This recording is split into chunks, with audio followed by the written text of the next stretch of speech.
Hey y'all, I'm Pearl. And I'm Holly, and this is Hold My Sweet Tea.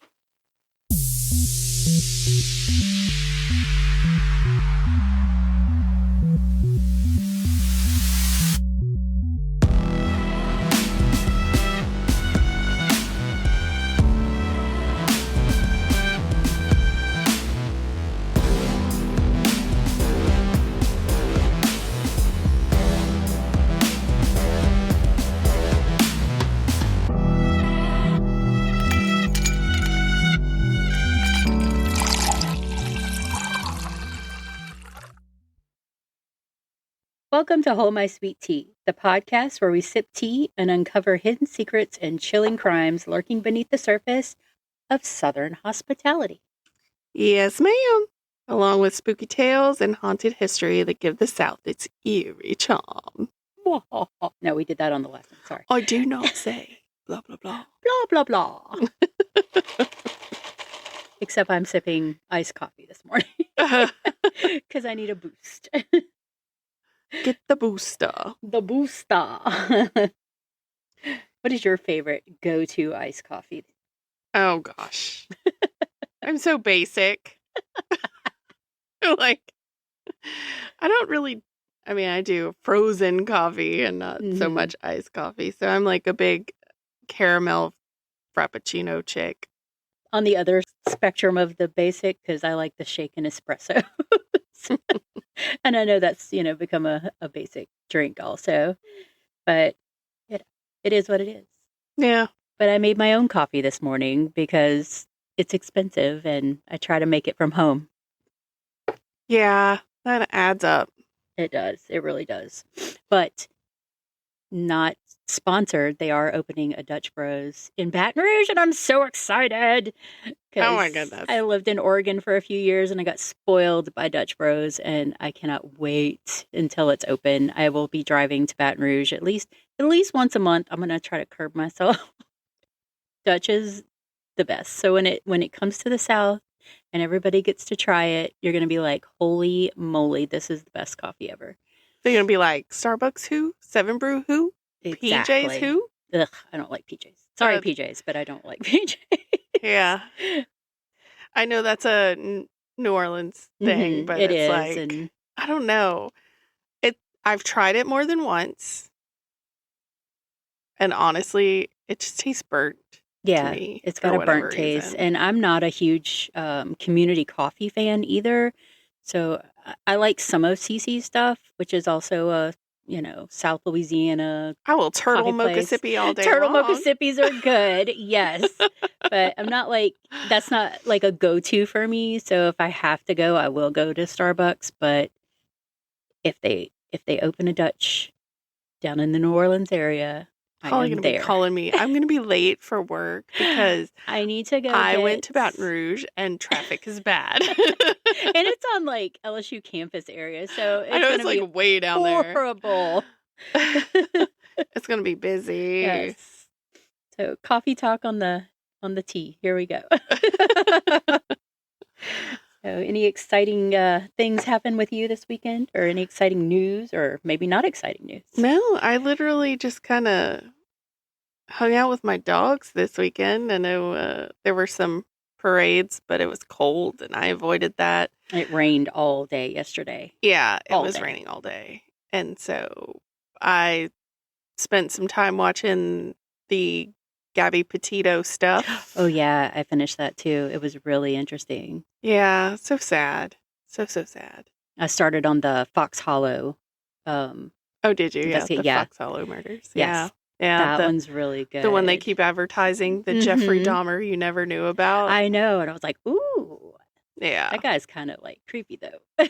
Like more creepy than Jeffrey. I started watching Invisible Monsters because you asked me about it. So that one's like, really good. I liked it. I watched that while I was eating breakfast yesterday because they just kind of go into the similarities in all of them, but also the differences, and then just kind of like pick little pieces out. Something I saw on there that I thought was crazy is the orange Volkswagens with the sticker on the back that said, take a ride inside. And I'm like, no! Ew! creepy No, Creeperton. Ted Bundy. I will not ride inside. But do you know what, like, is the crazy thing? So Ted Bundy up in Seattle area, Tacoma, Washington, like, he really hit into high gear in, like, 1973. So I was born within that area, within that time. You were like, And oh, no. I was like, my family moved from there because we moved down to Georgia. But I was like, I was literally an infant up there Well, he was on his murder while spree. he was on his murder spree. I'm like, Sweet. that's interesting. Well, good thing you were a baby. Yes, I know. And he wasn't murdering the babies. I mean, somebody's baby, but Yeah. whew. That was crazy. I did read an article this morning, which was very interesting because the like death row in Louisiana and stuff, they had paused executions for like 15 years here. And this morning there was a story that popped up, a death row inmate who had spent more than 30 years on death row in Louisiana State Penitentiary in Angola. Oh. He was Christopher Sepulvado. I'm sorry if I butchered that. He was 81. Oh, God. Yeah, he was 81. He had been in there for 30 years on death row. But he was sentenced to death for beating and scalding death of his 6-year-old stepson in 1992. He died of an illness days before his execution, which is supposed to be on March 17th. Ugh. That's upsetting. Yeah. So it is, because I'm like, he didn't get to go through that fear of like, we're injected. Okay. Yeah. I mean, one less mouth to feed in Angola, although they do grow their own food. Yeah. Angola. Angola. It's a working prison. Yes, it is. And the rodeo is a big deal. Yes. They do the rodeo, they sell stuff, and they garden, and they sell some really cool rocking chairs out there. Yeah. They got some crafty men going on out there. Show my age. I'm looking at the rocking chairs like, you're like, oh, look at that rocker. This is my future right here. Sitting on the porch with my sweet tea. Especially when it rains. I miss that about my old house. Yeah. The screened-in back porch, because I used to sit out there all the time. I loved it when it rained. Absolutely. So what story or case do you have for us today? We are going to talk about the disappearance and murder of Mont Highley IV out of Montgomery, Alabama. So is that Mont from Montgomery, or? Right. Well, he's the fourth, so. Oh, okay. Lots of Monts. Lots of Monts. So Mont Highley IV was born December 19th, 1969 in Columbus, Ohio, and was raised in Montgomery, Alabama. Transplant. Yes, much like us. Exactly. He was the youngest of Dr. and Mrs. Mont F. Highley III's 3 children. It was evident from a young age that Mont was your typical Southern boy. He loved the outdoors, hunting, fishing, sports, and the Crimson Tide. Sweet home Alabama.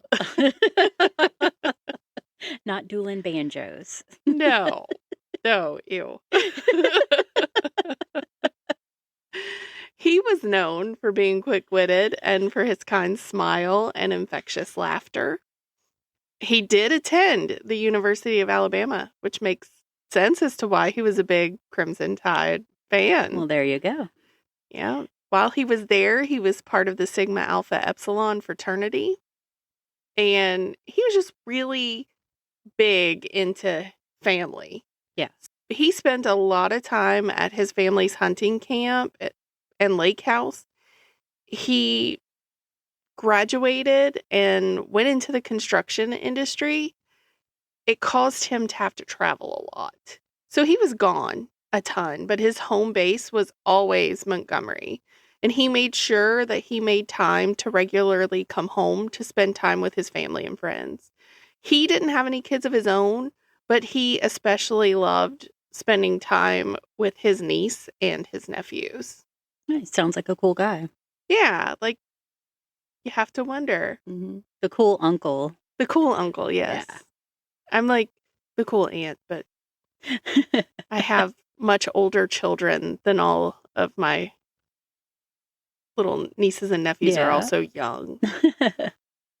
But then again, I have a brother that's 16 years younger than me, so Right. it only makes sense. My kids were like born when they were like 8. Yes. So they were like, do they have to call me uncle? And I'm like, no. They do not. They're like, okay, that's cool, because that would be weird. But so yeah, I get the cool aunt uncle thing. Yes, absolutely. So according to a timeline created by the Alabama Cold Case Advocacy, Mont spent Thanksgiving of 2003 with his family. His plan for the following day was to head to the Highley hunting camp, referred to as the farm. So if you hear me say the farm, it's not an actual farm. It's the hunting camp. That's just what they called it. Oh, no goats and chickens and look, there we go about chicken. We discussed that a lot of episodes. We've discussed chickens, and we will try not to anymore. Lots of chicken talk. Right. Guess what? What? Chicken butt. Ah! No. So stupid. Anyway. So yeah, the farm is not a farm at all. But his father was set to join him on the 29th. On November 28th, the Segrist family had a small gathering at their camp. This camp was on the same road as the Highley camp. It's documented in this timeline that around 7 p.m., Mont had stopped at a gas station on CR 30 just off of I-85. And the last known activity on his cell phone was around 9:35 p.m. So that's the last anybody actually physically saw Mont himself. Oh, wow. Alive, was at the gas station. Sometime late that night, Mont's Tahoe is seen parked at the Segrist camp, and local news outlets report that Mont probably disappeared somewhere between the hours of 10 p.m. on the 28th and 7 a.m. on the 29th. I'm gonna have to think it was probably earlier than that. More than likely, yeah. Because Dr. Highley shows up on the 29th in the morning, and if you're coming out to go hunting, you're coming early. Oh, yeah, you get up early It's in the still morning. dark. Mm-hmm. And so he arrives at the farm that morning to find not only the gate open, but also the door to the mobile home on the property was open. Ooh, he didn't see his son or his Tahoe anywhere. It's reported that earlier that same morning, which I think around 5 a.m., some witness, they don't document who, saw a dark-colored pickup leaving the farm. So I'm like, what time did his dad actually get there? Right. So, and if you saw this dark-colored pickup leaving the farm around 5 a.m., I don't know. I mean, I'm sure they go in and out early like that in the morning. Like you said, you get up at like 3 or 4 in the morning and get ready and, put your dough pee on and like. Yeah, you're dough pee. Let me spray on my dough pee cologne. Once I found that out, when people go hunting, I was like, are you serious? You spray dough pee on yourself. Okay, whatever works. Gotta attract them somehow. Right. Oddly enough, Dr. Highley returns home. He's just assuming his son had left to meet friends and watch football. But on November 30th, he receives a call that changes everything. Dale Segrist calls Dr. Highley and notifies him that Mont's Tahoe has been parked on his property. Dr. Highley goes to the Segrist camp and sees that Mont's Tahoe is parked with the keys still in the ignition and Mont's wallet containing $200 as well as his hunting rifle, all inside the car. It's unlocked. The keys are hanging in the ignition. So weird. Yeah, that's weird because if somebody was going to rob him, they would have obviously taken all of that. Yeah. And it's like, why is it parked at someone else's camp Mm-hmm. like this and the keys are left in it? Like anybody could have just jumped in and took it at that point. Right. It's crazy. So on the afternoon of November 30th, a small group searches around the duck pond on the Segrist property for signs of Mont. Mont's boots and pants are found back at the Highley camp with his phone in the pockets and another $100 bill. Weird. Yeah. So $300 laying around, his cell phone, His boots. his boots, and his pants. What? Yeah. The Highleys file a missing persons report around 5 p.m. that night. From that point on until about December 4th, the SBI and the Macon County Sheriff's Office, the Highleys themselves, their friends, and like 200 plus volunteers start searching the farm for Mont. Wow, yeah. They bring out tracking dogs that follow Mont's scent to the Segrist camp, and then they lose it. That's it. They don't smell him anymore after that. No. So he must have gotten into or been coerced or forced into a vehicle, maybe? My thoughts are the only way his scent disappeared is his feet never touched the ground again. True. So it stopped with his car. Was he transferred into someone else's? Who knows? Wow. Some of those searching also found the family's golf cart abandoned like 4 miles away.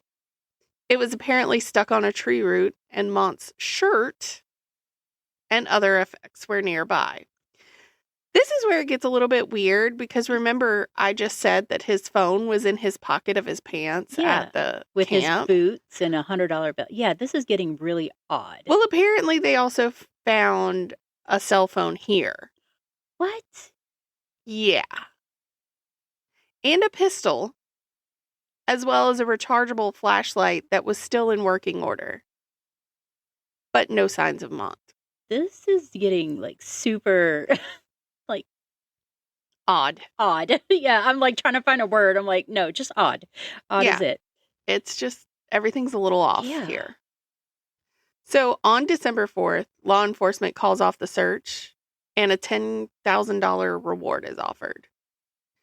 On the 14th of December, they increase it to $15,000. And then again on Christmas Day, it's actually increased to $50,000. Oh, wow. Yeah. Unfortunately, I don't feel like it mattered how much they were offering because it seemed like not a lot was happening here. Right. And they were just trying to like fish for something pretty much. They're like if I give you more money, somebody will tell me something. To come out. Yeah. Yeah. But I don't feel like that they were dangling that worm and Nobody fish were was biting.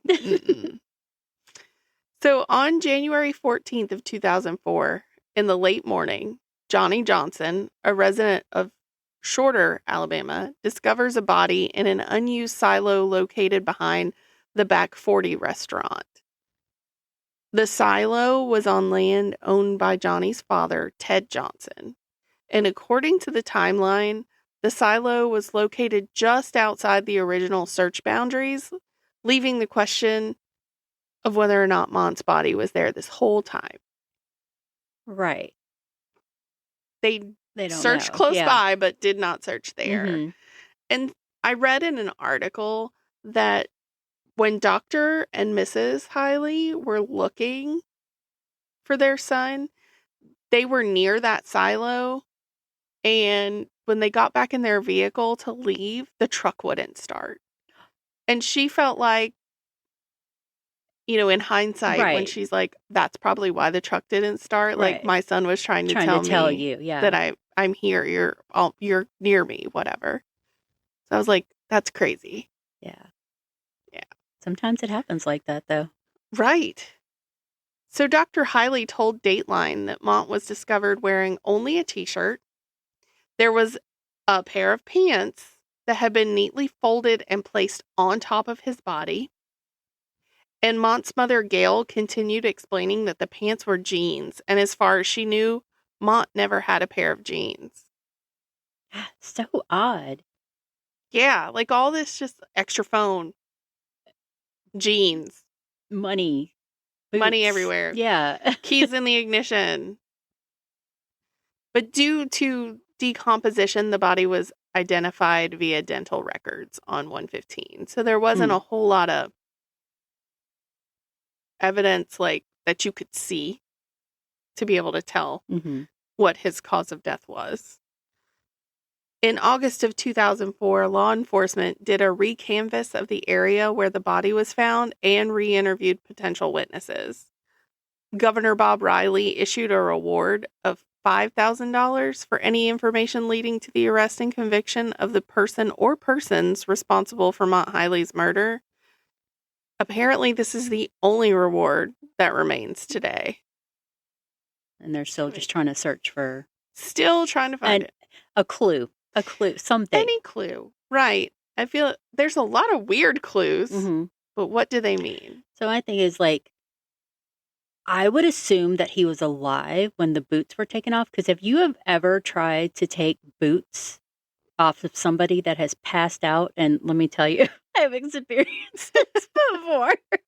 I'm not going to go into how, but like, have you ever, and I would assume they were like, maybe cowboy boots? I don't know. I was thinking either that or like hiking boots or something. Hiking boots. But still. Or even like, they wear the like waterproof ones that are like partially rubbery. Right. But those are still hard to get off of yourself. At least those have laces, though, is my thought. But like trying to pull a boot off of somebody's dead foot. I've never pulled it off a dead foot, but like passed out drunk foot.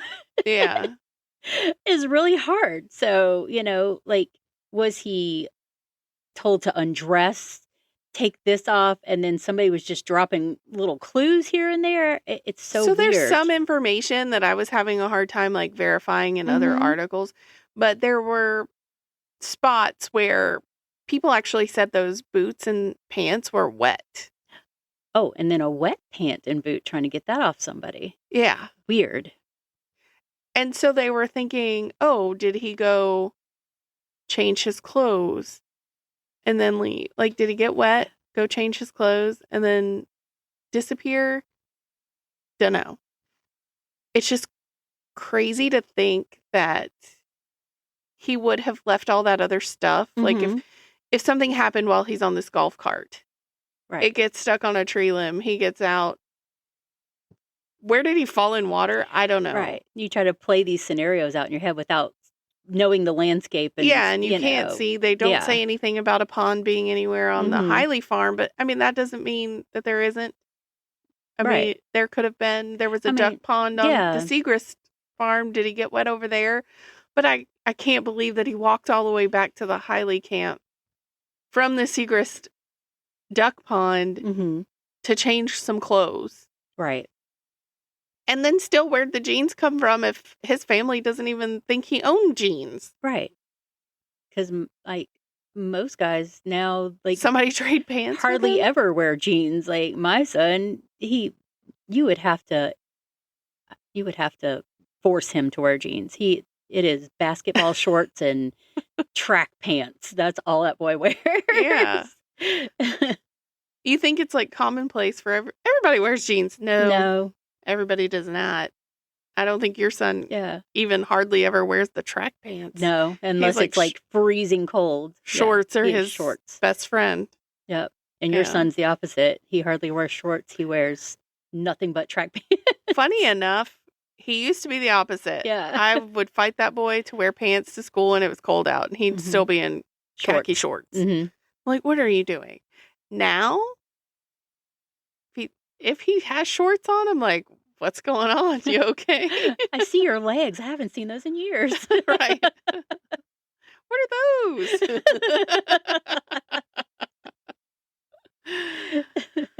So sadly, there's no information on the cause of death, even still. The only thing I can find is that from the very beginning of all of this, they did treat it as a homicide. Mm. And I think it's mostly because of the weird stuff that they're finding. Yeah, the weird stuff. And it's like somebody was either dropping these things on purpose as clues or playing some kind of mind game or something like that.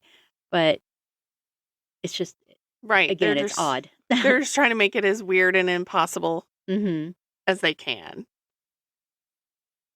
Evidence and testimony that was related to Mont's disappearance and murder has been presented to 2 grand juries. However, no arrests came from those proceedings. As of today, there has never been any mention of a person of interest, and the case remains a mystery. Dang. I'd imagine that they have suspects. They're just not telling anybody. Yeah, they have things that they gather and they don't release that to the public because they try to get little pieces of information and piece that puzzle together. Right. They want to keep something close to the vest. So they have, but they're like really keeping the whole thing. Yeah, the whole thing close to the vest. Everything's being kept close. So I don't see any way they could doubt when they have the right person that is the right person at that point. Indeed. So if you have any information that could help investigators solve this case, please reach out to the Alabama SBI at 334-676-7870, or you can call the SBI crime hotline at 800-392-8011. This has been a long time coming, so hopefully... Yeah, hopefully they find something or somebody out there knows. Some new developments, anything, because it's literally been last updated in 2023, and there still really isn't anything. I know his parents, especially his dad, he's like kind of glad that the police are kind of keeping all this information to themselves, because he's insistent that if he or his friends knew what actually happened to Mont, he'd be afraid someone would intervene on his behalf. Yes. So, he's like, I don't want anybody getting in trouble for taking out who they thought did it. Yeah, because, Southern justice. Yeah. So he's kind of glad they're keeping it under wraps, but at the same time, I know he wants to know what happened to his son before he passes. Absolutely. So, makes total sense to me, because I'd be the same way. I want to know. Yeah. And I wonder, like, when, they had to do the dental record, so obviously they brought in, like, a forensic anthropologist and everything. I wonder if there was any other clues that they found, like. Yeah, and we have to stay wondering, because there is nothing. And it being an open investigation still, despite being cold, they literally will not share. Well, I hope they find out something so you can update us on this case. Yeah, it's another one of those Google alerts. I'm going to have like so many Google alerts. One of them's going to go off and you're like, oh my gosh, I can do an update. I keep doing all this unsolved stuff. Yes.